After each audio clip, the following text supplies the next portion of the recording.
Dia adalah antagonis wanita terhebat dalam sejarah dan juga penyihir terkuat di benua. Dia seharusnya diasingkan ke zona terkontaminasi untuk menemui kematiannya yang tak terhindarkan. Tapi tak disangka setelah menyerap energi iblis, dia bangkit menjadi iblis yang lebih kuat. Markis Katria Nemesis yang datang untuk memburunya perlahan-lahan jatuh di bawah pesonanya. Awalnya dia hanya ingin hidup bertani dengan tenang, tapi tak disangka para pemeran utama pria dari novel aslinya.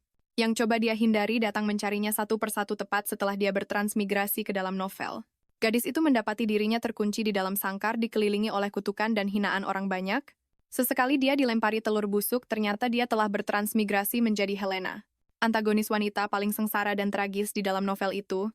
Helena melakukan banyak sekali perbuatan jahat demi orang lain ketika orang-orang itu masing-masing mencapai puncak kekuasaan. Mereka dengan kejam meninggalkannya dan mencoba mengeksekusinya. Sebagai pengguna sihir terlarang 3 kerajaan takut, Helena akan bangkit dari kematian, jadi mereka berencana mengirimnya ke Kastil Merin, yang terkontaminasi oleh energi iblis. Begitu seseorang menghirup udara yang terkontaminasi itu, untuk waktu yang lama mereka tanpa sadar akan melupakan semua ingatan mereka, dan menjadi mayat. Helena kemudian segera dibawa ke sebuah tebing, dia dan keretanya didorong oleh para prajurit. Aku tidak percaya. Beginilah cara Helena pergi ke Kastil Merin di novel aslinya. Setelah tenggelam di dalam air, dia langsung merasa sesak napas. Naluri bertahan hidupnya, mendorongnya untuk meraih akar pohon di dekatnya. Saat dia menyentuhnya, cahaya putih memancar di sekelilingnya, dan sihir melonjak masuk ke dalam dirinya. Setelah beberapa saat Helena diseret ke tepi. Dia terengah-engah tidak tahu apa yang baru saja terjadi. Sihirnya seharusnya sudah dilucuti, lalu dia mendengar suara anak kecil, yang mengeluh bahwa Helena baru saja menjambak rambutnya. Itu adalah Dryad bernama Dorian, yang mendapatkan kembali wujud aslinya setelah Helena memurnikannya. Helena hanya berbaring di tanah kelelahan. Karena aku penyelamatmu, tolong bawa aku ke Kastil Merin. Dorian tidak mengerti mengapa Helena ingin pergi menuju kematiannya. Kastil Merin setidaknya setengah hari perjalanan dari sini. Dan jalannya tidak hanya berbahaya, tetapi juga terkontaminasi energi iblis di mana-mana. Tapi Helena sudah tertidur karena kelelahan. Tepat pada saat itu seekor kelinci yang terkontaminasi energi iblis tiba-tiba muncul. Dorian hampir mengira dia akan dimakan, tapi tak disangka kelinci itu langsung menuju Helena dan saat menyentuhnya, cahaya putih cemerlang memancar dari tubuhnya. Dorian bernapas lega melihatnya, tapi dia menjadi semakin penasaran dengan wanita yang bisa memurnikan energi iblis hanya dengan sentuhan ini. Setelah mengamati Helena beberapa saat, dia sampai pada sebuah kesimpulan: jika dia ingin bertahan hidup, dia harus berada di sisi Helena sebanyak mungkin. Ketika Helena bangun, Dorian memberitahunya apa yang terjadi. Helena berterima kasih padanya karena tetap di sisinya dan mulai mempercayai kata-katanya. Karena bukan hanya kelinci, tapi bahkan rumput tempat dia berbaring terlihat sangat berbeda dari tempat lain. Helena menjadi penasaran dengan kekuatannya dan meletakkan tangannya di pohon terdekat. Pohon itu segera mendapatkan kembali vitalitasnya. Benar saja, hanya dengan sentuhan bisa memurnikan energi iblis. Helena sangat gembira.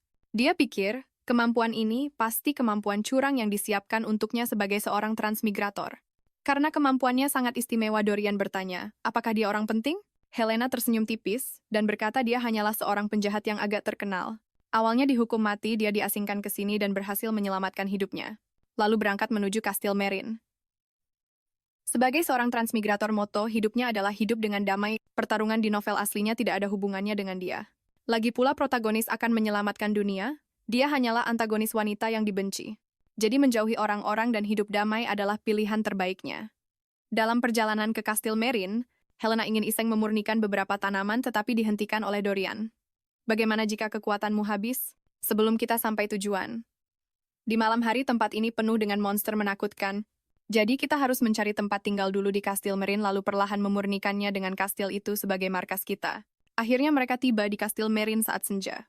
Berbeda dengan kegembiraan Helena, hanya udara keruh di sekitar mereka sudah membuat Dorian ketakutan. Saat Helena membuka gerbang kastil, energi iblis yang pekat menyembur keluar.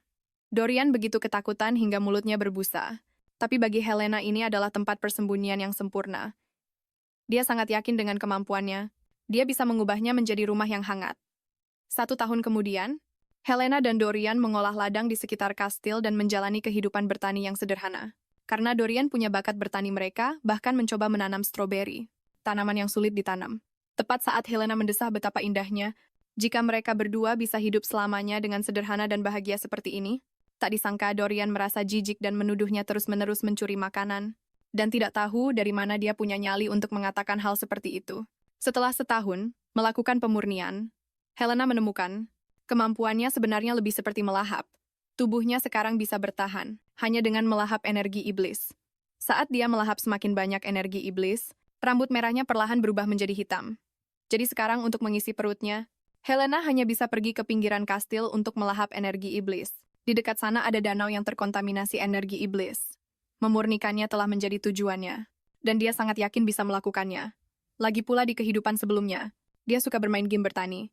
Tepat saat Helena melangkah keluar dari kastil, seorang pria yang terkikis oleh energi iblis menemukannya.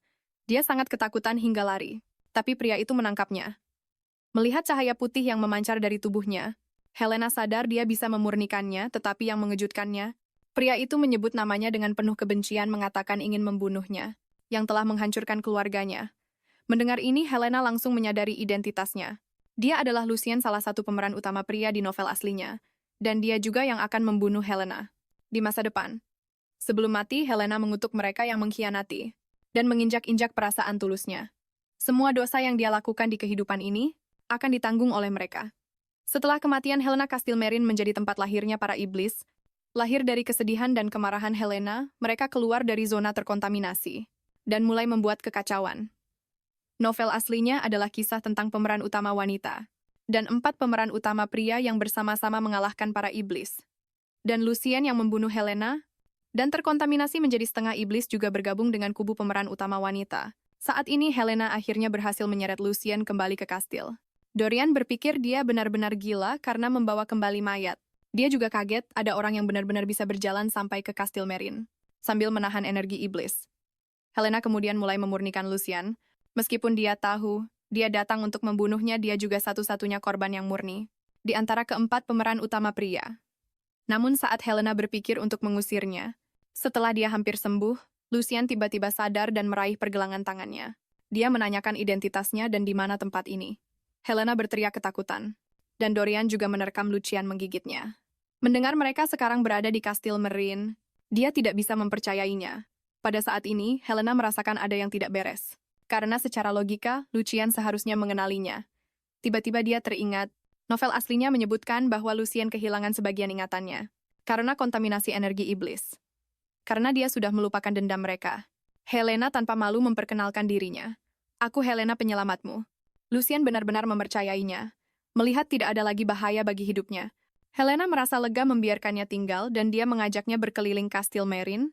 Melihat dengan mata kepalanya sendiri, kastil ini yang kabarnya tidak memiliki penghuni selama 100 tahun, Lucien merasa takjub. Helena, yang telah tinggal di sini selama setahun, sudah terbiasa dengan hal itu. Lagi pula kontaminasi yang dihindari semua orang bisa dia bersihkan hanya dengan sentuhan. Sekarang satu-satunya hal yang membuatnya pusing adalah api dan makanan. Pada saat ini, hujan deras memadamkan api yang susah payah dipertahankan Dorian.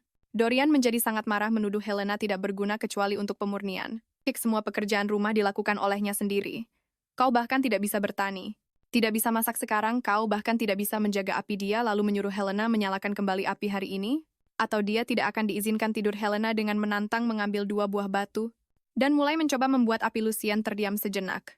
Saat melihat apa yang sedang dilakukannya, dia berjongkok dan menggunakan pemantik api portabelnya. Untuk menunjukkannya pada Helena, dalam sekejap dia berhasil menyalakan api.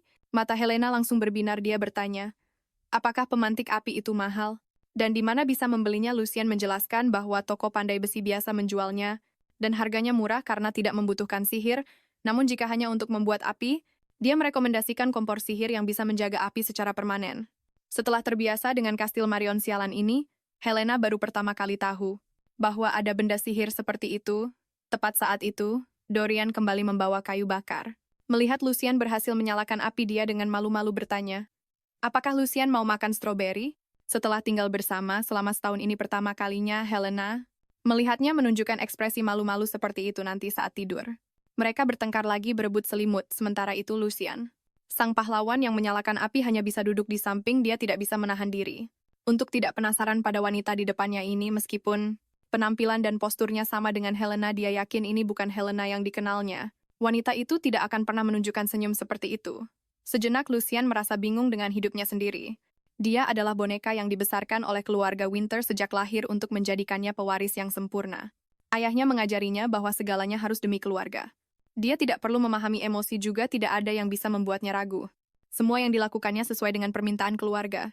Bahkan sampai saat keluarga Winter dihancurkan ini tidak terkecuali sebelum kematian kepala keluarga. Dia menerima tugas untuk membalas dendam pada Helena yang mendorongnya menantang Helena. Bukanlah kesedihan dan kehilangan melainkan hanya tanggung jawab dan kewajiban. Namun di bawah perbedaan kekuatan yang besar, Helena bahkan menolak memberinya kemuliaan untuk mati. Demi keluarganya dia bilang, Lucian hanya bisa mengingat dosa-dosanya dengan tetap hidup. Setelah itu dia menantangnya lagi dan lagi seiring kegagalan yang menumpuk. Rasa tanggung jawabnya untuk balas dendam perlahan memudar digantikan oleh rasa penasarannya pada Helena. Saat itu datang kabar dari kerajaan bahwa Helena gagal membunuh raja dan ditangkap oleh putra. Mahkota dia tidak percaya Helena yang kuat akan ditangkap hidup-hidup apalagi. Percaya bahwa dia akan pasrah menerima pengasingan setelah kehilangan tujuannya.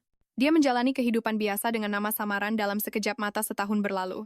Dan dia sadar jika tidak menantang Helena, hidupnya tidak akan berarti.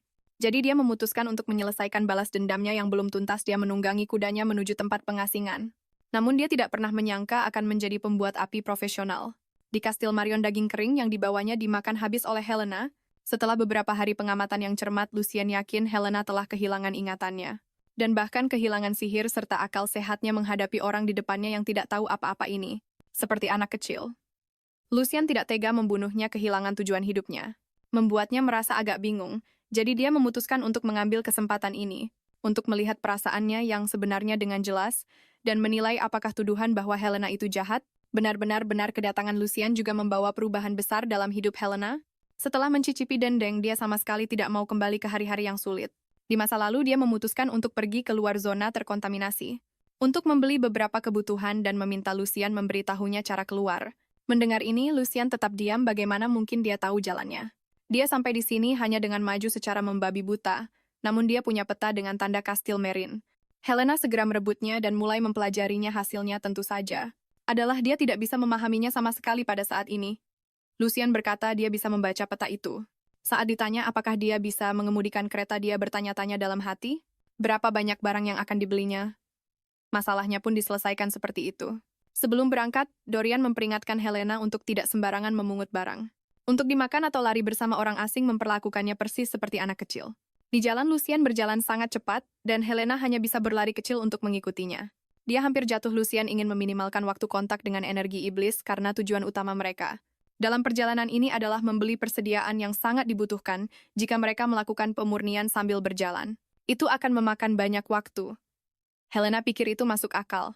Untuk mencegah Lucian terkontaminasi oleh energi iblis, dia menyarankan mereka berjalan sambil bergandengan tangan. Lucian dengan tegas menolak, mengatakan itu tidak perlu. Memikirkan bahwa di ujung jalan ada gula dan tepung menunggunya. Helena tidak bisa menahan rasa senangnya. Zona terkontaminasi lebih luas dari yang mereka bayangkan. Mereka berjalan selama setengah hari sebelum nyaris mencapai danau yang terkontaminasi. Dia menatapnya dengan linglung, berpikir bahwa danau hitam itu pasti pernah seindah permata. Dia berkata pada Lucian bahwa mimpinya adalah hidup damai di Kastil Maren. Jika danau itu menjadi sebiru matamu, maka di musim panas semua orang bisa berperahu bersama. Lucian merasa sedikit malu mendengar kata-katanya. Dia cepat-cepat berbalik dan melanjutkan perjalanan. Tapi dia menjadi semakin penasaran, meskipun Helena telah kehilangan semua ingatannya. Kenapa dia masih begitu yakin dengan mimpinya? Keyakinan dan keinginan ini adalah sesuatu yang tidak dimilikinya. Dia tidak mengerti dari mana harapannya berasal. Seiring berjalannya waktu, mereka sudah keluar selama 3 hari. Menemukan banyak mayat yang terkontaminasi energi iblis di sepanjang jalan. Sebagian besar dari mereka adalah penjahat keji yang diasingkan di sini, jadi meskipun Helena bisa memurnikan mereka, dia tidak mau mengambil risiko itu. Selama ini semua mayat diurus oleh Lucian. Terkadang saat pemandangannya terlalu kejam, dia bahkan menyuruh Helena menutup matanya meskipun terpengaruh oleh energi iblis. Dia tidak menunjukkan tanda-tanda kelelahan saat berjalan di depan Helena. Bahkan buah pohon yang dipetiknya semua diberikan kepada Helena.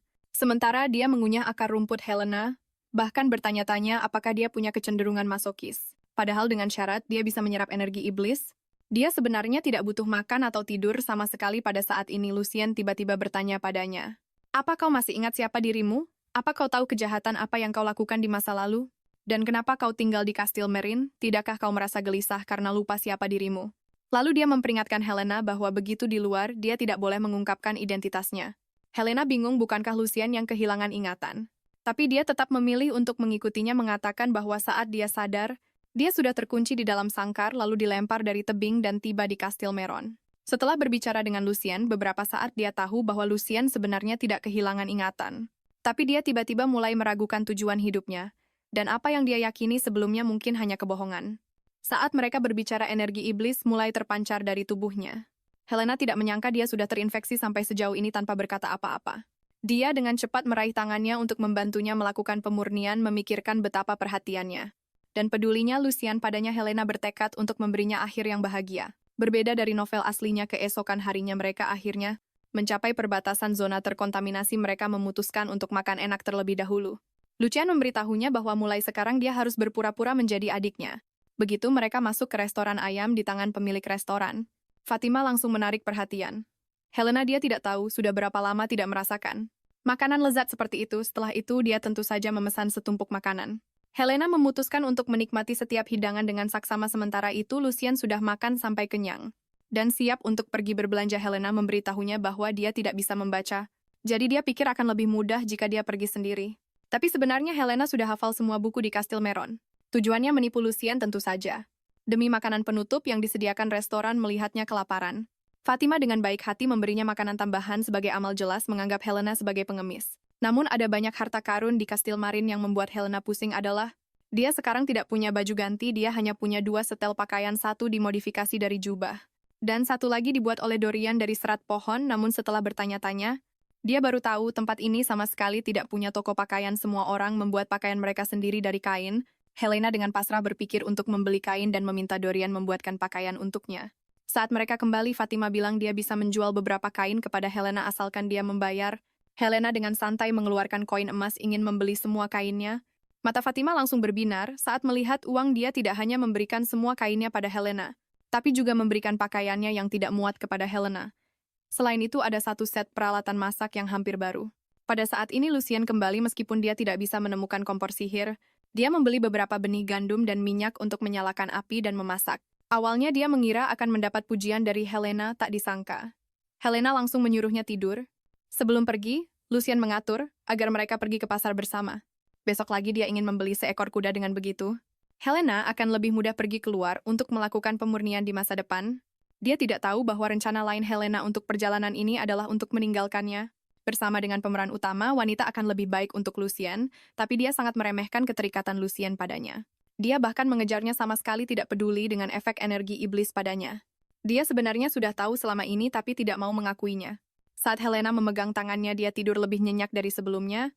Pada saat yang sama, dia juga tahu Helena tidak membutuhkannya. Melihat Helena berbalik hendak pergi, Lucien memanggilnya, "Apa kau berencana tinggal di sana selamanya?"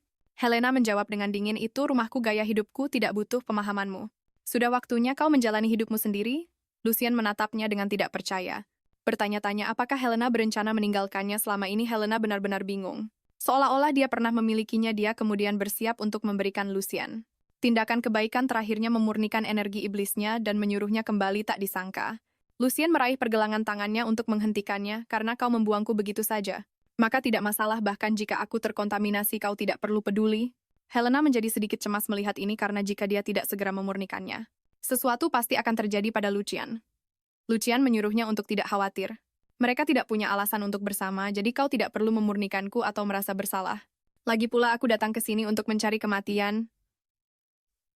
Kau jelas punya banyak kesempatan untuk membunuhku, tapi kau tidak melakukannya. Sebaliknya kau malah menyelamatkanku. Sekarang aku bahkan tidak tahu apakah hidup ini milikku." Setelah itu, Helena melanjutkan perjalanan menuju Kastil Miran. Menoleh ke belakang setiap beberapa langkah, melihat dengan pasrah saat Lucien yang mengikutinya di belakang. Kondisinya semakin memburuk. Helena sangat pusing. Dia berpikir bahwa setelah bebas dari belenggu balas dendam, Lucien seharusnya pergi mencari pemeran utama wanita untuk mengembangkan alur cerita utama. Dia tidak mengerti mengapa dia lebih memilih membuang kebahagiaan. Untuk mengganggunya, dia memperingatkan Lucien bahwa jika dia terus mengikutinya, dia tidak akan mengantarnya keluar di masa depan.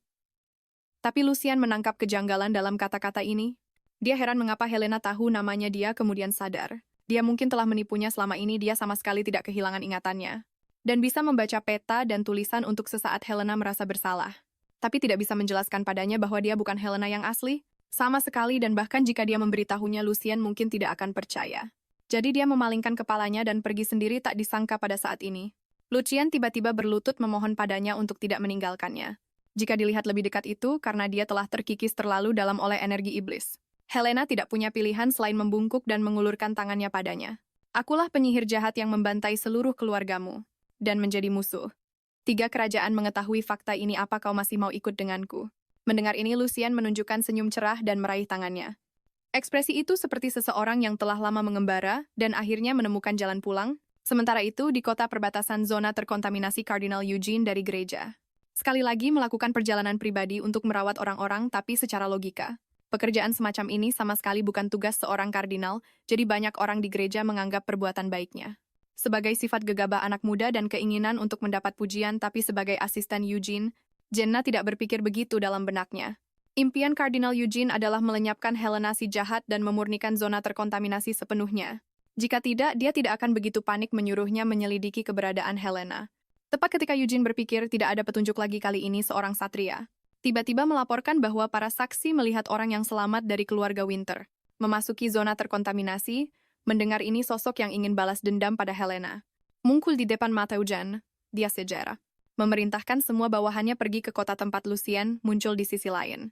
Helena membawa Lucien kembali ke Kastil Marion. Awalnya dia mengira Dorian akan marah karena ada mulut lain untuk diberi makan, tapi dia sepertinya tidak keberatan. Sebaliknya, dia meminta tepung dan mentega yang dibelinya. Menurutnya, Lucien punya kekuatan besar, jadi menahannya di rumah sebagai pekerja sangatlah pas. Begitu dia selesai bicara, Lucien pingsan ke tanah karena kelelahan.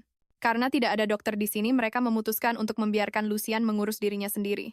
Dan beralih mempelajari cara menanam benih gandum, Helena memikirkannya dan sadar tidak ada penggilingan atau mesin perontok di sini, bahkan jika mereka menanamnya, mereka tidak bisa mengolahnya. Saat itu juga Lucien bangun, dia tidak sadarkan diri selama 3 hari. Jadi dia ingin mencari sesuatu untuk dimakan. Helena dengan santai memberinya sepotong roti dan memberitahunya situasi mereka saat ini jika tidak ada hal tak terduga yang terjadi. Dia akan menjadi orang pertama yang mati kelaparan di sini. Lucien bilang dia bisa berburu di area yang telah dimurnikan.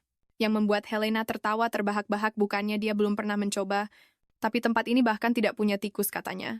Dia ingin lihat mangsa apa yang bisa didapatkan Lucien setelah itu. Lucien membuat ketapel dari tongkat kayu yang diraut. Dalam waktu singkat dia menembak jatuh seekor angsa. Dorian sudah lama bosan dengan sayuran, jadi pada saat ini dia sangat memuja Lucien. Dan status Helena perlahan menurun. Lucien bahkan mulai merencanakan arah pemurnian masa depan untuknya. Di sanalah letak kota itu. Setelah pemurnian akan lebih mudah bagi kita untuk membeli persediaan. Di masa depan, Helena dengan tegas menentang ini. Bagaimanapun juga, dia sekarang adalah musuh publik 3 kerajaan jika orang-orang mengetahui keberadaannya. Dia mungkin akan dieksekusi lagi. Mendengar ini, Lucien akhirnya menanyakan pertanyaan di dalam hatinya, kenapa sebenarnya kau memusnahkan keluarga Winter? Ini adalah pertanyaan yang tidak bisa dihindari Helena. Dia hanya bisa mencoba menjelaskan dari sudut pandang Helena yang asli di dalam novel, karena keluarga Winter adalah musuh bebuyutan keluarga Bandishan. Helena yang asli jatuh cinta pada putra tidak sah Markis Bandishan Cyril untuk membantunya menjadi kepala keluarga dengan lancar. Dia menghancurkan keluarga Winter untuk menciptakan prestasi baginya. Tapi ini menyebabkan banyak orang tak bersalah kehilangan nyawa mereka. Awalnya Helena mengira Lucien akan marah besar padanya. Tapi dia malah bertanya tentang Eugene dan Michael. Mereka juga orang yang dikenal Helena yang asli. Helena menjelaskan bahwa Eugene adalah keluarga dari panti asuhan yang sama dan Michael adalah teman dekat yang memiliki minat yang sama dengannya. Mendengar kata-katanya, Lucien tidak bisa menahan tawa. Merekalah orang-orang yang menangkapmu, mengadilimu, dan menghukum matimu. Helena dengan marah berkata dia tahu semua ini dan tidak butuh dia untuk mengingatkannya.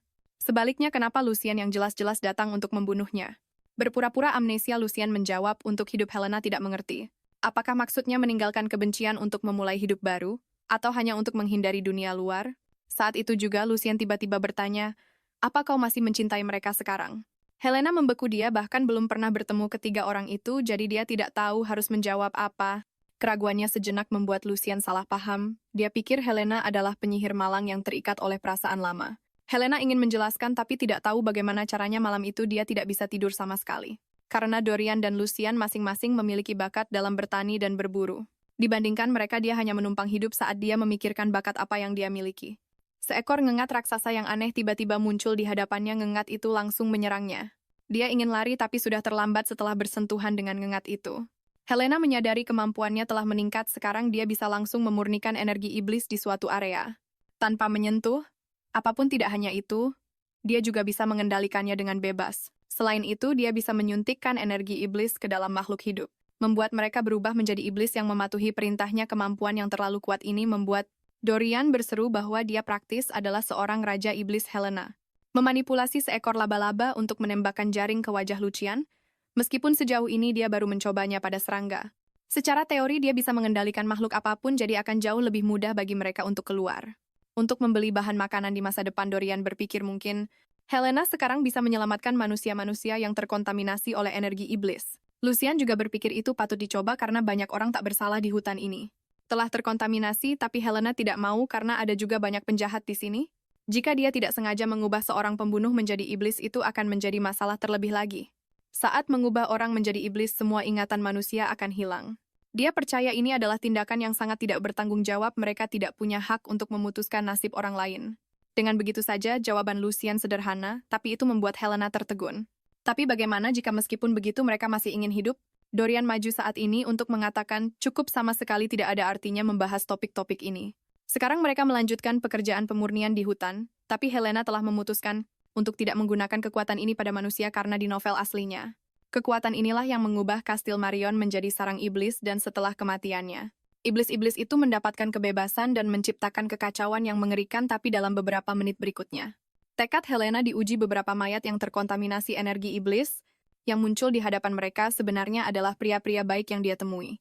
Di kota beberapa waktu lalu, saat itu melihat dia keluar masuk hutan. Mereka tidak hanya mengingatkannya untuk berhati-hati, tetapi bahkan memberinya beberapa ramuan untuk mengobati luka. Tapi dia tidak mengerti mengapa dalam waktu kurang dari seminggu mereka menjadi seperti ini.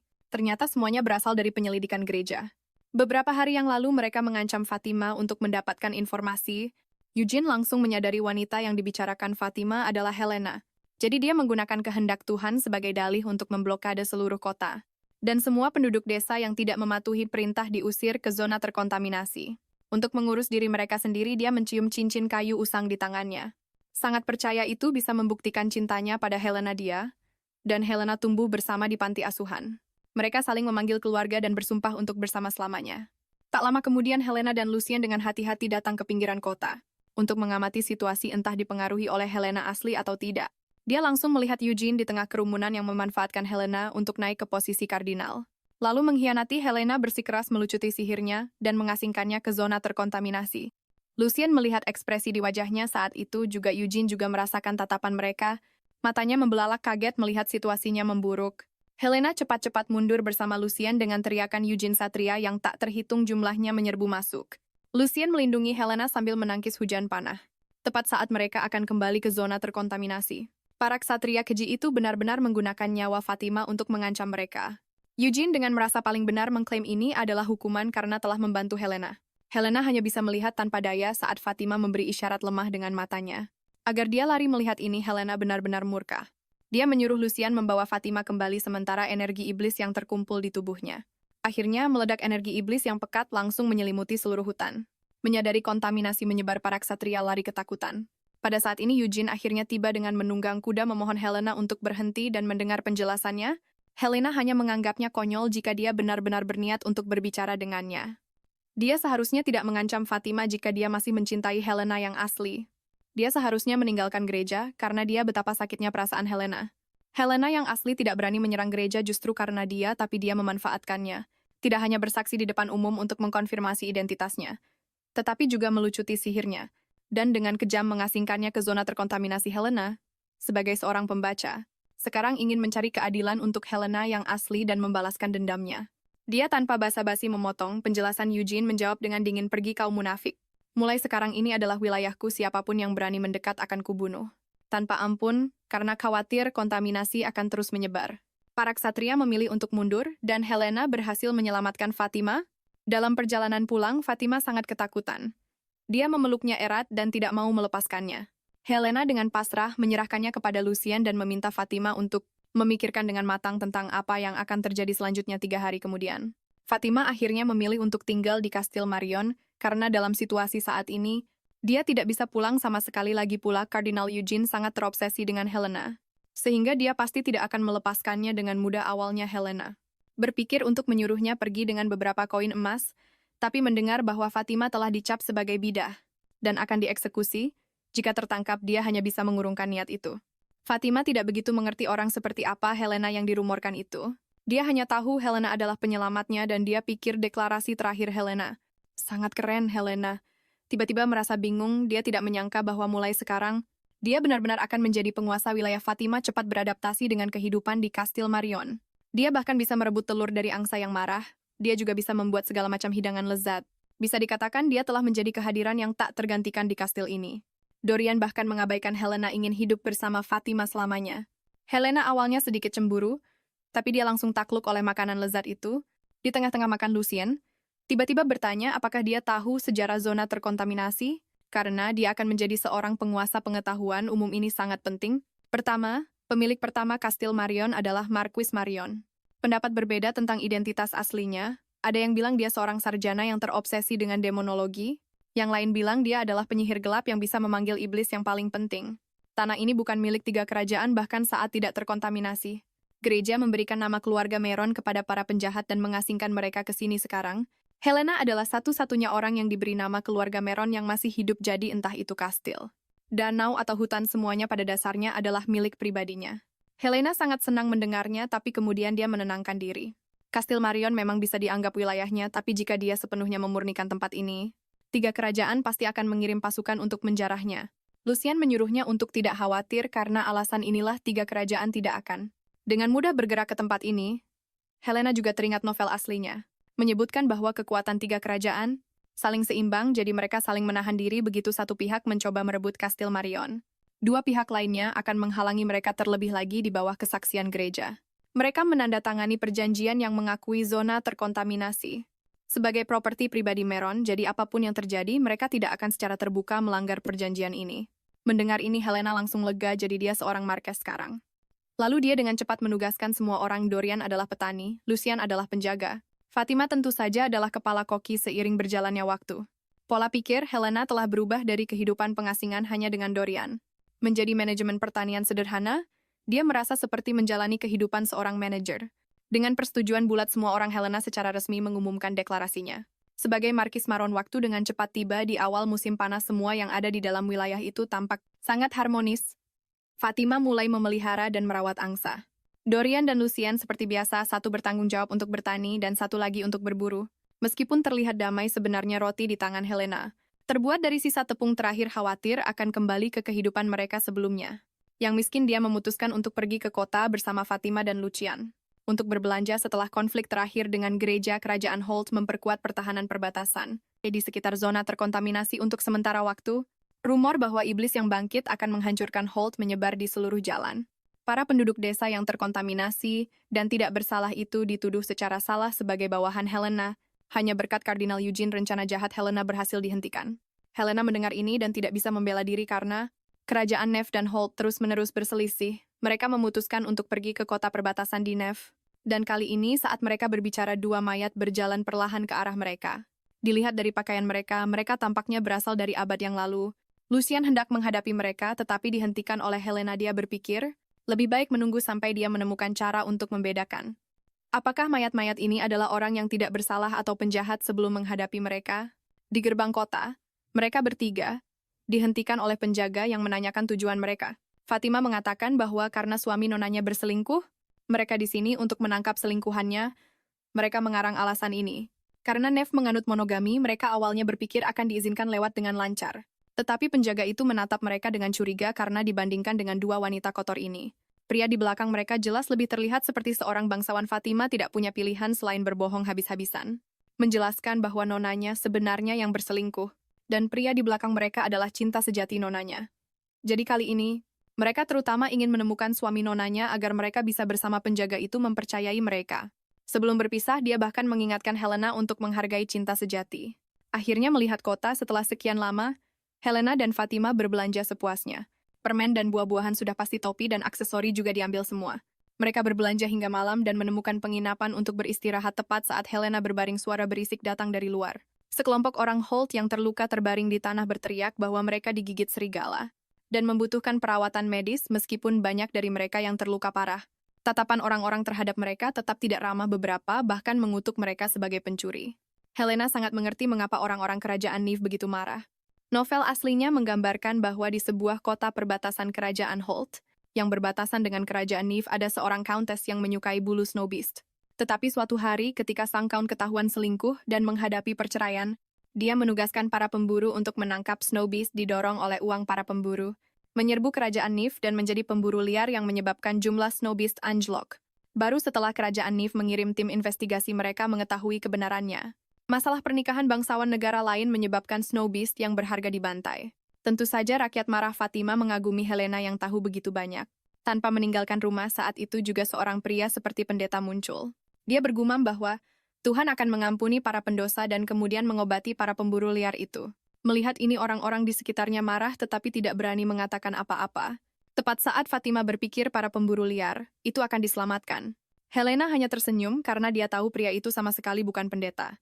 Dia adalah seorang pembunuh bayaran, dan para pemburu liar itu semua akan mati di tangannya malam ini. Namanya Lance, dan dia dibesarkan oleh Snow Beast sejak kecil berlari melintasi pegunungan. Dan hutan, bersama para Snow Beast, adalah kenangannya yang paling berharga. Lance sangat menghargai waktu yang dia habiskan hidup bersama keluarganya, namun suatu hari semua Snow Beast dibantai dengan kejam oleh manusia. Lance juga diculik dan dijual. Karena kebenciannya pada manusia dia menghabiskan 10 tahun. Menjadi pembunuh bayaran terkuat di kerajaan Neve sekarang. Berita tentang Snow Beast yang dibunuh muncul lagi. Helena berpikir kemunculan Lance adalah hal yang wajar. Mengingat Lance akan menerima penebusan dari pemeran utama wanita. Di masa depan Helena tidak terlalu memperhatikannya. Dia akan kembali ke Kastil Marion besok, tetapi tanpa diduga keesokan harinya.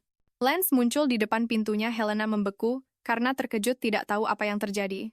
Ternyata Lucian membuat kesepakatan dengannya. Lance akan membantu mereka mendapatkan daftar orang-orang yang ditinggalkan di zona terkontaminasi, dan mereka akan membantu Lance dalam menangani semua pemburu liar, tetapi Helena benar-benar tidak ingin terlibat dengan Lance. Lucian tidak mengerti.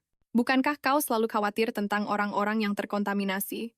Selain itu, kita bisa menyelamatkan Snow Beast yang malang di sepanjang jalan. Lance juga merasa Helena menghalangi dan menyarankan agar dia hanya meminjamkan Lucian padanya, karena khawatir Helena dengan enggan berangkat bersama Lucian, meninggalkan Fatima sendirian di penginapan untuk menjaga barang-barang mereka. Melihat Helena ikut Lance langsung merasa kesal. Helena tidak berdebat dengannya dan menanyakan tentang rencana spesifik mereka. Dan bahkan jika mereka melenyapkan semua pemburu liar di gunung sekarang, itu tidak akan menjamin hal ini tidak akan terjadi lagi di masa depan. Mendengar ini, Lance berkata dia akan menguliti mereka dan mengirimkannya ke keluarga mereka. Helena hendak mengatakan itu terlalu kejam, tetapi tatapan tajamnya menghentikannya. Bajingan-bajingan itu menangkap keluargaku, menguliti mereka, dan menjualnya untuk uang. Apa bedanya diam? Jika kau mau menceramahiku, pergilah. Karena tidak ada energi iblis di sekitar sini saat mereka mencapai puncak gunung. Helena terlalu lelah untuk berjalan saat ini. Staminanya tidak berbeda dengan orang biasa. Bahwa dia bisa berjalan sejauh ini sudah di luar dugaan Lance. Dia menunjukkan bahwa para pemburu liar terutama datang melalui lembah di sana. Helena penasaran tentang bagaimana Lance berencana menghentikan para pemburu liar. Tetapi tanpa diduga Lance mengatakan dia juga tidak punya solusi, jadi dia berencana untuk membunuh bangsawan itu secara diam-diam. Dari kerajaan Holt setelah matahari terbenam mengetahui plotnya dengan baik. Helena tahu, masih akan ada banyak pemburu liar setelahnya dan kerajaan Holt dan kerajaan Nif hampir akan berperang karena ini hanya ketika pemeran utama wanita bertemu Lance nanti. Masalahnya baru terselesaikan setelah itu. Snow Beast menjadi hewan yang dilindungi oleh kedua kerajaan. Lance juga berubah dan menjadi pendeta sejati. Dan prinsip Helena adalah untuk tidak terlibat dengan para protagonis. Jadi dia segera memerintahkan Lucian untuk menangkap dua pemburu liar. Mendengar ini Lucian segera berangkat dan mengingatkan Lance untuk melindungi Helena dengan baik. Tetapi bersama seseorang yang berbahaya seperti Lance, Helena justru merasa lebih tidak aman. Kemudian dia mendengar Lance bertanya, mengapa dia ingin menangkap pemburu liar. Bukannya membunuh mereka, Helena memberitahunya untuk tidak ikut campur. Bahkan jika misinya gagal, dia tidak akan membunuh mereka semua. Setelah mendengar ini, Lance tiba-tiba tertawa, kukira kau hanya orang kaya bodoh. Tetapi sekarang sepertinya tidak begitu jadi. Apa kau seorang bangsawan atau kau dikirim oleh gereja? Helena tersenyum senang, berpikir bahwa sikapnya jelas telah membaik sejak menjadi Marquis of Maron, tetapi saat berikutnya. Lance menebas topinya dengan pedangnya menuntut untuk mengetahui tujuan sebenarnya Helena. Mendekatinya, namun taktik intimidasinya tidak berpengaruh sama sekali pada Helena. Dia kemudian mengungkapkan semua informasi Lance dan memancarkan gelombang energi iblis yang kuat. Melihat Lance masih tidak menunjukkan tanda-tanda menyerah, dia langsung memanipulasi energi iblis untuk membantingnya keras ke tanah, kemudian dia berbalik dan mengambil topinya, yang sekarang terbelah dua dengan ekspresi menyesal. Setelah itu Lance menjadi lebih patuh. Secara aktif menjaga jarak aman dari Helena pada saat ini. Lucian berhasil menangkap dua pemburu liar melihat Snow Beast. Dengan dagingnya yang robek dan berlumuran darah, Lance tidak bisa lagi menahan amarah di hatinya. Ini adalah metode pemburu liar menggunakan Snow Beast yang terluka. Sebagai umpan untuk menarik, mangsa dia mencengkeram kerah pemburu liar itu. Akan menusuk lehernya Lucian menghentikannya. Kau harus tahu ini tidak akan menyelesaikan masalah, tapi Lance bertekad untuk membunuh dan melampiaskan amarahnya. Saat ini Helena melangkah maju, energi iblis yang menakutkan terbentuk di telapak tangannya. Dan dia mengumumkan hanya akan membiarkan mereka yang memakannya pergi dengan bebas. Pemburu liar muda itu hendak berbicara ketika pemburu liar tua di sampingnya. Dengan cepat mulai bersandiwara menjadi korban, mengatakan dia punya ibu tua yang harus dirawat. Jadi Helena menyuntikkan energi iblis ke dalam tubuhnya dan memberitahunya ini semua salah. Bangsawan perbatasan itu yang membuatmu jadi begini. Pergilah memohon padanya untuk menyembuhkanmu.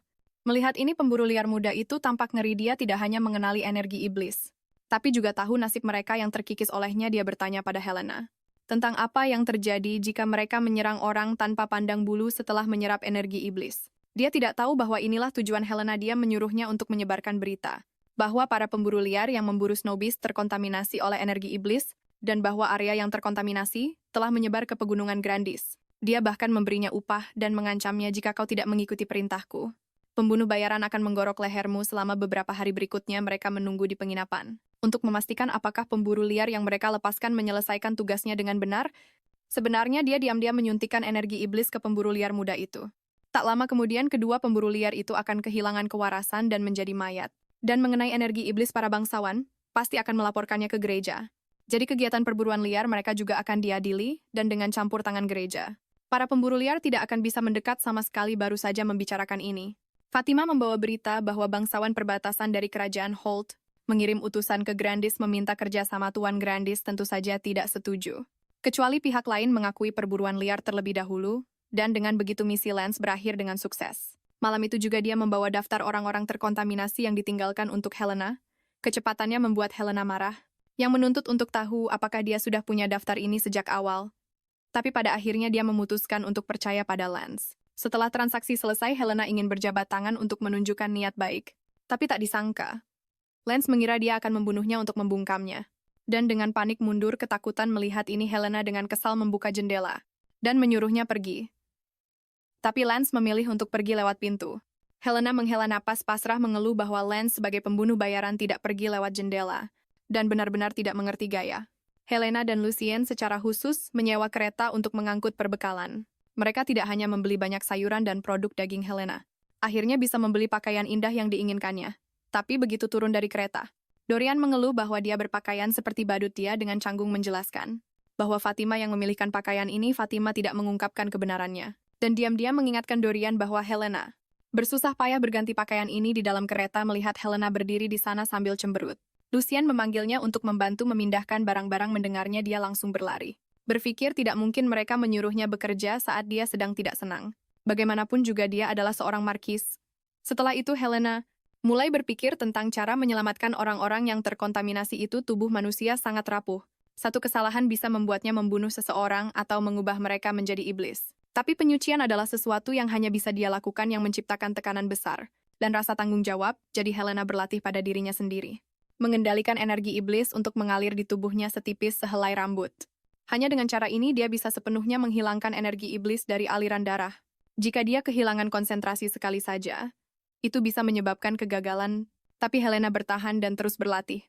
Akhirnya suatu hari, dia dengan gembira berlari keluar kota. Dia memanggil Lucien untuk pergi ke zona terkontaminasi bersama untuk menyucikan mayat-mayat. Sementara itu sejak terakhir kali dia melihat Helena, Eugene tinggal di kota Selborne menunggunya, tapi tak peduli berapa lama dia menunggu. Helena tidak pernah kembali. Dia tidak bisa melupakan tatapan dingin dan menghina Helena sebelum mereka berpisah. Dia sangat ingin menjelaskan bahwa bergabung dengan gereja dan menjadi kardinal adalah untuk melindunginya. Tapi dia tidak mengerti mengapa Helena begitu akrab dengan Lucien. Saat mereka bertemu lagi, memikirkan bagaimana pria yang pernah membenci Helena kini ada di sisinya, sementara dia bahkan tidak bisa melihat wajahnya, membuat Eugene sangat marah saat ini.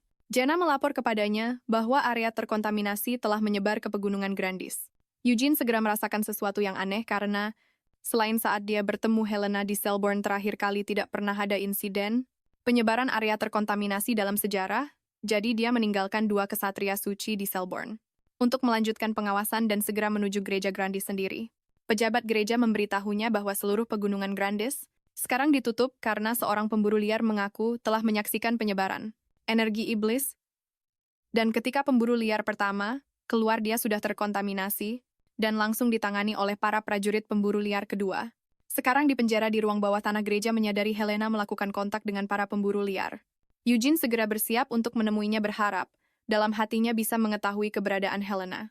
Dia tidak tahu bahwa Lance juga menyusup ke gereja. Pada saat ini dan mengikuti instruksi Helena, dia diam-diam melenyapkan pemburu liar di ruang bawah tanah. Melihat gereja menjadi semakin waspada karena kedatangan Eugene, Lance memutuskan untuk meninggalkan Grandis dan menuju Selborne. Sementara itu, Helena dan Lucien akhirnya menemukan para penebang kayu yang tersenyum 3 bulan telah berlalu sejak pertemuan pertama mereka. Tapi para penebang kayu itu masih berkeliaran di dekat kota Selborne. Helena menduga mereka pasti merindukan rumah dan dia bertekad untuk membantu mereka kembali normal. Setelah beberapa lama energi iblis secara bertahap dihilangkan dari tubuh mereka, dan mereka kembali sehat dan sadar semua orang menangis bahagia. Tidak dapat mempercayai keajaiban itu melihat ini Helena juga berlinang air mata, merasa semua usaha selama ini tidak sia-sia, tapi tak lama kemudian, dia menjadi tidak sabar karena para penebang kayu bersikeras untuk membalas budinya karena telah menyelamatkan mereka, dan mengundangnya untuk mengunjungi rumah mereka. Pada akhirnya tidak bisa menolak keramahan mereka. Helena setuju, tapi ketika mereka kembali ke kota, mereka menemukan situasi yang tidak terduga. Jalanan kosong dan di mana-mana memancarkan suasana yang tidak menyenangkan. Setelah pengamatan, mereka menemukan jejak penduduk desa yang masih tinggal di kota. Lucien memutuskan untuk menyelidiki area sekitar saat kembali dia berlumuran darah dan berteriak agar Helena lari kembali ke zona terkontaminasi. Ternyata salah satu kesatria suci yang ditempatkan di kota tiba-tiba berubah menjadi monster dan mulai membunuh tanpa pandang bulu. Dan untuk menyembunyikan kebenaran, gereja mengunci semua penduduk di dalam kuil. Tidak hanya itu, monster itu tampaknya bisa mencuri kekuatan dari orang-orang pada saat ini. Para penebang kayu dikejar oleh monster itu tanpa pilihan lain. Lucien berbalik untuk menghadapi serangan dari monster itu. Dia dengan cepat mengayunkan pedangnya dan memenggal kepala monster itu, tapi dia tidak menyangka bahwa bahkan dengan kepala terpenggal, monster itu masih bisa bergerak normal. Akhirnya Lucien menusuk jantungnya, barulah monster itu berhenti bergerak.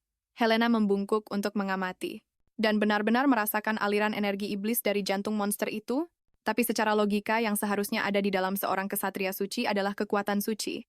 Gereja menyeleksi dan melatih anak-anak dengan kekuatan suci sejak usia muda dan mereka yang hebat dan kuat akhirnya dipilih menjadi kesatria suci. Memikirkan ini, Helena tertawa dingin. Dia menduga ini mungkin gereja yang menjebaknya dan menggunakannya sebagai alasan untuk menuduh seluruh desa melakukan bidah setelah berurusan dengan monster itu. Para penduduk mendapatkan kembali kebebasan mereka. Kota Selborne sekali lagi kembali ke vitalitasnya yang dulu saat Helena sedang memikirkan cara untuk membalas gereja. Lance di tengah kerumunan tiba-tiba memberinya ide bagus setelah menyuruh Lucien untuk membawa Lance. Dia dengan paksa menyodorkan sekantong koin emas padanya dan menugaskannya untuk melakukan sesuatu. Dia menyuruh Lance untuk memberitahu Eugene dan Grandis tentang apa yang terjadi di Selborne, dan meminta Eugene datang sendiri ke kamp penebang kayu di Selborne dalam 1 minggu untuk menemuinya. Jika dia melewatkan kesempatan ini, dia tidak akan pernah melihatnya lagi seumur hidupnya.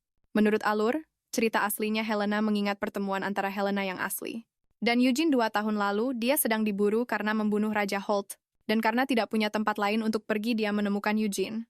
Berharap Eugene bisa membiarkannya bersembunyi sebentar. Saat itu Eugene memberinya sebuah ide. Dia menyuruhnya untuk menjebak Cyril atas pembantaian keluarga Winter dan pembunuhan raja. Dia akan bersaksi untuknya di persidangan. Tapi Helena menolak usulannya, meskipun dia sangat sadar di dalam hatinya bahwa dia telah dikhianati dan ditinggalkan. Dia lebih baik mati daripada mengakuinya. Eugene memohon padanya sambil menangis untuk tidak mencari kematian dan meninggalkannya. Dulu setiap kali dia menangis hati, Helena akan selalu luluh dan memeluknya untuk menenangkannya. Tapi kali ini sikapnya luar biasa tegas melihat bahwa tidak ada tempat untuknya di hati Helena. Hati Eugene hancur seketika dia menyuruh Helena keluar dari kamarnya. Entah dia diburu atau dipenjara, mulai sekarang itu tidak ada hubungannya dengan dia. Dulu bahkan jika Helena mengatakan dia mencintai pria lain di depannya, dia bisa memaafkannya. Tapi sekarang dia memilih mati untuk orang lain, yang di matanya adalah sebuah pengkhianatan. Mereka telah bersumpah di masa kecil untuk saling mengandalkan selamanya, tapi sekarang dia melanggar janji itu. Tapi karena telah membaca cerita aslinya, Helena tahu Eugene selalu menyesali perbuatannya hari itu. Helena yang asli memang punya tempat untuk Eugene di hatinya, tapi dia hanya menganggapnya sebagai boneka kecil. Percaya bahwa semua kesalahan harus ditanggung olehnya sebagai tuannya. Tapi Helena yang sekarang tidak berpikir seperti itu. Saat ini Eugene datang seperti yang dijanjikan, dan Helena mengira dia melanggar perjanjian. Dia menyuruhnya datang sendiri. Saat dia melihat dengan saksama, dia menyadari orang yang mengikutinya adalah Lance. Begitu melihat Helena, Lance langsung berteriak minta tolong, tapi Eugene menendangnya hingga jatuh. Melihat ini, Helena mengejek Lance. Cuma segitu kemampuanmu kau? Bahkan tidak bisa mengalahkan seorang kardinal? yang hanya tahu cara membaca kitab suci tapi saat berikutnya. Eugene tiba-tiba maju dan memeluknya tindakannya yang tiba-tiba membuat Helena bingung. Untungnya Lucien muncul tepat waktu untuk memisahkan mereka mencengkeram kerah baju Eugene dan menuntut untuk tahu apa yang coba dia lakukan saat saingan cinta bertemu. Kecemburuan berkobar, tak ada yang mau mengalah melihat Lance. Menonton drama itu dengan geli di sampingnya, Helena menyuruh Lucien untuk membawanya pergi. Memperingatkan Eugene untuk tidak menyentuhnya sembarangan mulai sekarang. Tapi kata-kata Eugene selanjutnya adalah memohon pengampunannya. Dia telah menyesali apa yang terjadi 2 tahun lalu selama Helena mau memaafkannya. Entah itu meninggalkan gereja atau membunuh Cyril dan Michael. Dia akan melakukannya tanpa ragu. Helena tidak menyangka Eugene akan begitu tunduk padanya. Tapi bagaimanapun dia bukanlah Helena yang asli, terlebih lagi dia bertemu Eugene kali ini. Bukan untuk membahas masa lalu, tapi untuk tujuan lain. Setelah itu, Helena memberitahu Eugene, semua yang terjadi di Selborne Monster itu jelas-jelas diciptakan secara buatan oleh gereja tapi dari ekspresi Eugene. Dia sepertinya sama sekali tidak sadar dengan kata lain. Meskipun dia memegang posisi kardinal, dia masih belum mendapatkan kepercayaan gereja. Jadi Helena memerintahkan Eugene untuk mencegah anggota gereja mendekati Selborne sebisa mungkin dan melimpahkan seluruh insiden ini padanya.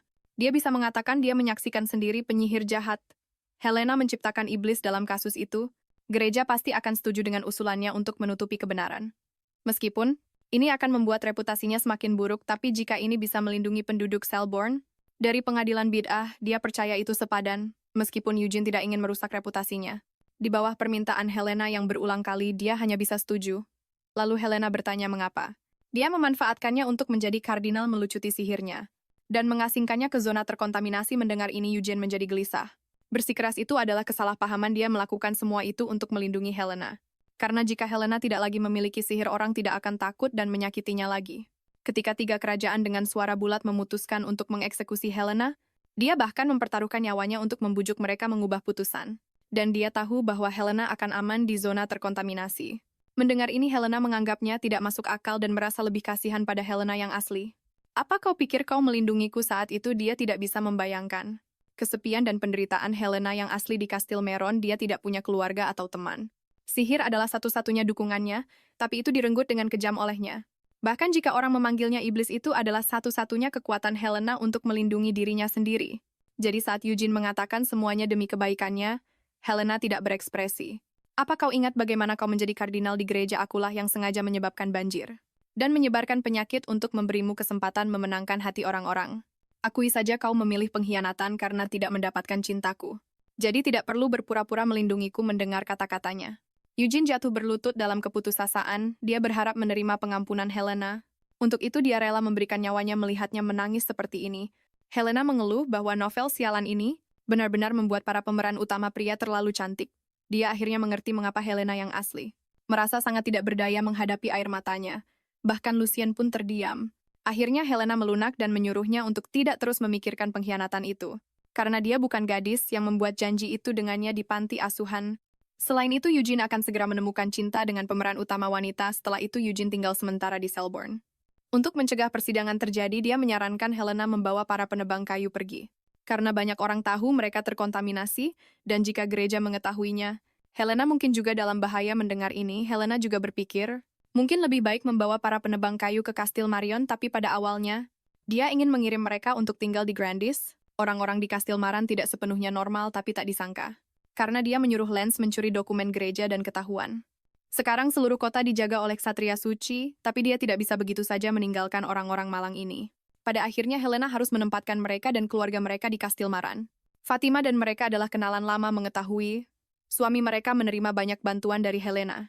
Para wanita itu aktif membantu Fatima dengan pekerjaan rumah tangga. Begitu mereka tiba di kastil, mencuci pakaian dan memasak sudah pasti mereka bahkan membantu bertani. Kebetulan saja Dorian sedang mengalami kesulitan dengan pekerjaan pertanian akhir-akhir ini. Seorang wanita berpengalaman mengambil sedikit tanah dan memberitahu Dorian itu karena rasio pasirnya terlalu tinggi. Anne menyarankan untuk memindahkan ladang ke lokasi lain untuk menanam. Jadi Kastil Marin menjadi semakin ramai, tapi tanggung jawab Helena juga bertambah. Dia khawatir apakah Kastil Marin benar-benar cocok untuk mereka. Dan anak-anak mereka untuk menetap. Dia tidak bisa menjamin masa depan mereka. Saat ini para penebang kayu sedang membantu memperbaiki jendelanya. Setelah ragu-ragu, Helena berjanji mereka bisa pergi kapan saja. Jika mereka mau, dia tidak berniat memenjarakan mereka, tapi mereka semua mengatakan itu. Daripada diusir oleh gereja di luar, aku lebih suka tinggal di sini, tuanku. Tidakkah Anda juga berpikir hidup ramai bersama keluarga lebih bahagia daripada sendirian? Karena pikirannya terbaca, Helena tersipu malu. Dia menyuruh mereka untuk mengatur kamar mereka sendiri dulu. Jendelanya sudah baik-baik saja. Menyadari Helena setuju membiarkan mereka tinggal di sini, semua orang tersenyum gembira. Sementara itu, karena Grandis dan Selborne dijaga oleh gereja, Lucian memutuskan untuk membuka rute kerajaan Kasnutura sementara itu di kota Grandis. Lance sekali lagi terpaksa menerima tugas dari Helena. Sambil menyesalinya dalam hati, dia mengagumi orang-orang yang begitu berterima kasih pada Helena. Dalam pekerjaan mereka, Helena adalah eksistensi yang sangat menakutkan. Sampai-sampai mereka tidak berani menyebut namanya, namun setelah menghabiskan beberapa hari bersamanya, kali ini dia mendapati Helena berbeda dari rumor yang beredar. Dia menyuruhnya menyelidiki bagaimana gereja menciptakan monster dan entah kenapa dia merasakan Helena sepertinya sengaja menghindari Putri Astara. Memikirkan hal ini, Lance tiba-tiba menjadi tertarik pada Astara. Dia memutuskan untuk memanfaatkannya dalam misi ini. Sementara itu, Astara sedang bertanya pada Cyril tentang apa yang sebenarnya terjadi dengan blokade gereja di Grandis. Belum lama ini, karena insiden perburuan monster salju, kerajaan Holt dan kerajaan Neve hampir berperang. Jadi Cyril dan Astara diperintahkan datang ke Grandis untuk menyelidiki kebenarannya. Tapi mereka terkejut, gereja menyegel seluruh kota dengan dalih kehilangan dokumen rahasia. Astara tidak puas dengan tindakan gereja yang sewenang-wenang dan juga menyadari gereja menyembunyikan sesuatu selain dokumen itu. Cyril langsung berkata jika dia ingin pergi, dia bisa mengaturnya kapan saja. Astara adalah putri bungsu yang paling disayangi oleh Raja Kasnutura. Saat masih kecil, dia keluar dari istana saat bermain. Dan tersesat raja menghabiskan 12 tahun dalam penyesalan dan kesedihan. Sebelum akhirnya menemukannya sekarang, Astara adalah satu-satunya pemanggil roh di dunia. Statusnya kebetulan menjadi batu loncatan untuk promosi Cyril berikutnya. Tetapi pada saat ini pelayan tiba-tiba memberitahunya bahwa seseorang dari rumah utama telah datang dan kepala keluarga memintanya untuk hadir. Cyril tidak punya pilihan selain berpamitan pada Astara dan pergi. Setelah itu, Astara dan pelayannya datang ke sebuah restoran untuk makan. Begitu duduk, dia tertarik dengan kebisingan di sekitarnya. Dua orang di meja sebelah kebetulan sedang membicarakan Cyril dan mengatakan bahwa, sebagai anak haram yang telah menahan diri seumur hidupnya, dia tiba-tiba mendapatkan kualifikasi untuk menjadi pewaris keluarga Bandishen. Karena dia memanfaatkan seorang wanita untuk menyingkirkan keluarga Winter. Dan pada akhirnya dia bahkan membalas kebaikan dengan kejahatan dengan mendorong wanita itu ke panggung eksekusi. Kata-kata mereka penuh simpati untuk Helena dan ketidakpuasan terhadap Cyril. Mendengar ini, pelayan itu diam-diam memberitahu Astara untuk tidak memasukkan kata-kata mereka ke dalam hati. Dikatakan bahwa Tuan Cyril mencoba segala cara untuk menghentikan wanita itu. Penyihir jahat itulah yang menjual jiwanya sendiri, namun percakapan ini menanamkan benih keraguan di hati Astara bagaimanapun juga. Helena diasingkan ke zona terkontaminasi, tempat di mana tidak ada yang bertahan hidup selama ratusan tahun. Dan orang yang menyebarkan rumor ini untuk menggoyahkan kepercayaan Astara tidak lain adalah Lance. Sementara itu, Helena dan Lucian sedang mempertimbangkan membangun jembatan menyeberangi danau ke kerajaan Kasnutura. Sekarang kedua kota perbatasan, Grandis dan Selborne, dijaga ketat oleh para ksatria suci. Jadi kerajaan Kasnutura Selatan adalah pilihan terbaik mereka untuk membeli perbekalan. Namun yang tidak Helena duga adalah orang yang paling bersemangat dengan berita ini. Sebenarnya adalah Dorian. Pada awalnya dia pikir dia akan terjebak di kastil selamanya. Bersama Helena, si penyendiri yang putus asa ini, sekarang tidak hanya ada daging di setiap hidangan. Di masa depan juga akan ada kesempatan untuk pergi keluar. Setelah ini dia benar-benar bisa mati tanpa penyesalan. Helena dan Lucian memutuskan untuk pergi ke Grandis sekali lagi untuk membeli perbekalan di satu sisi. Untuk memuaskan nafsu makan Dorian yang rakus di sisi lain, mereka perlu membeli beberapa kebutuhan penting untuk membangun jembatan. Setelah Helena menginstruksikan Dorian untuk tetap di kastil dan menjaga semuanya, dia dan Lucian berangkat ke Grandis untuk menutupi kebohongan mereka saat terakhir kali memasuki kota. Helena dan Lucian memutuskan untuk meminjam nama Zeus dan Hera dari mitologi Yunani sebagai nama samaran. Setelah berdebat karena Lucian menyukai nama Hera, Helena terpaksa menggunakan nama samaran Zeus. Saat mereka sedang mempertimbangkan apakah akan membeli bahan makanan atau barang terlebih dahulu, seekor burung besar seputih salju tiba-tiba terbang di atas kepala. Mereka mata Helena langsung terbelalak. Karena dia mengenalinya sebagai burung roh dari tokoh utama wanita novel itu, Astara, melihat rambut merah mudanya dan wajahnya yang cantik. Helena langsung yakin dia adalah tokoh utama wanita. Astara, dia sangat ketakutan sehingga dia cepat-cepat bersembunyi di belakang Lucian. Tetapi saat berikutnya burung roh itu merasakan energi iblis yang terpancar darinya dan langsung menyerangnya tanpa pilihan lain. Helena harus memerintahkan Lucian untuk membuat Astara pingsan agar burung roh itu menghilang secara otomatis. Pada saat ini Astara masih benar-benar bingung dengan situasinya. Ketika Lucian membuatnya pingsan dengan sekali pukulan di leher, melihat warga sekitar mulai meminta bantuan dan melapor ke pihak berwenang, Lucian hanya bisa membawa Astara dan pergi.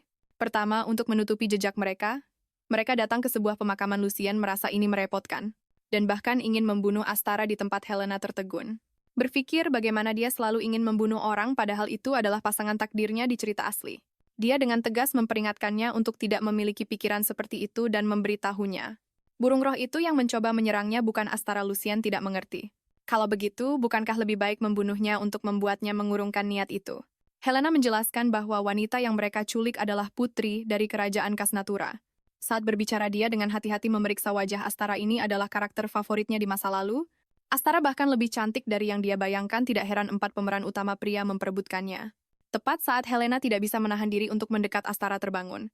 Sangat ketakutan hingga air mata mengalir dari matanya menanyakan identitas Helena dengan ketakutan. Helena memberitahu Astara untuk tidak takut selama dia tidak memanggil burung roh itu. Mereka tidak akan menyakitinya. Lalu dia memperkenalkan dirinya sebagai Marquise dari Maron. Dan Lucien di belakangnya adalah pengawalnya. Astara terpikat oleh kecantikan Helena yang menakjubkan sambil bertanya-tanya dalam hatinya. Bangsawan dari negara mana Marquis of Maran itu setelah itu untuk membuat penculikan ini tampak masuk akal. Helena memutuskan untuk mengarang alasan di novel aslinya Astara. Sebagai satu-satunya pemanggil roh, tidak hanya membasmi iblis, tetapi juga menyelamatkan monster salju dan menjadi terkenal di 3 kerajaan. Tetapi kehormatan ini belum tercapai karena keberadaan Helena. Agar plotnya terus berkembang, Helena memberitahunya tentang iblis, yang akan segera muncul di kerajaan Kasnatura dan memberikan Astara tanggung jawab besar untuk menyelamatkan dunia. Bagaimanapun hanya dengan cara ini, Helena bisa santai dan bermalas-malasan di Kastil Maron dengan tenang. Setelah berbicara, dia buru-buru berpamitan dan pergi. Pada saat ini, seorang pendeta tiba-tiba muncul. Dia mengingatkan Astara bahwa ini adalah pemakaman yang ditinggalkan, dan sebaiknya segera pergi. Astara menjelaskan bahwa dia diculik ke sini. Tetapi tidak terluka, pendeta itu membawanya ke pintu keluar, dan di sepanjang jalan Astara mulai mengaguminya. Karena dia tidak hanya merawat pemakaman yang tidak terurus ini dengan hati-hati, tetapi juga menjadi pendeta di usia muda. Dia jelas seorang penganut yang sangat taat. Tetapi itu juga membuat Astara penasaran mengapa dia berada di tempat seperti ini secara logis. Hanya pendeta yang dihukum yang akan melakukan pekerjaan kasar seperti itu. Pendeta itu menjelaskan dia tidak melakukan apapun yang memalukan Tuhan, tapi diusir karena mengungkap korupsi gereja. Mendengar ini Astara semakin merasa gereja menyembunyikan sesuatu. Dia teringat melihat gereja menyegel seluruh kota tanpa alasan yang jelas dan memaksa para pedagang yang terdampar untuk menyumbangkan uang kepada gereja. Sebagai imbalan untuk bisa lewat berpikir situasinya mungkin telah mencapai titik darurat.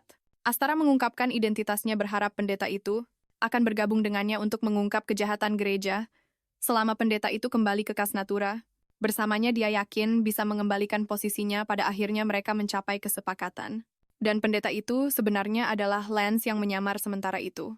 Helena dan Lucien berkeliling jalanan hanya untuk menemukan semua toko telah tutup. Mereka akan mencari tempat untuk beristirahat, tetapi tiba-tiba seseorang menghalangi jalan mereka.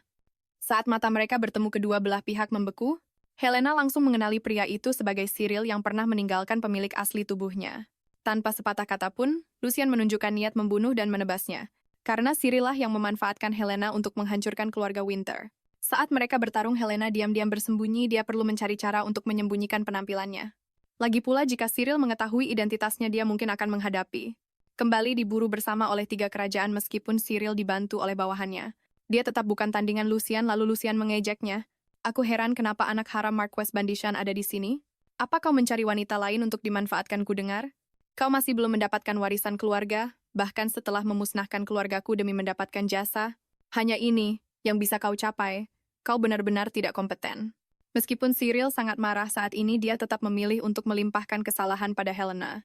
Dia terang-terangan mengatakan Lucien harus membalas dendam padanya, tapi Lucien tidak tertipu, dan malah menanyai Cyril tentang bagaimana dia merayu Helena. Dengan wajahnya di masa lalu dan sekarang bagaimana rencananya merayu Putri Astara, provokasinya yang berulang-ulang akhirnya membuat Cyril kehilangan kendali secara emosional. Mengabaikan bujukan pengawalnya, dia menghunus pedangnya dan menebas Lucien.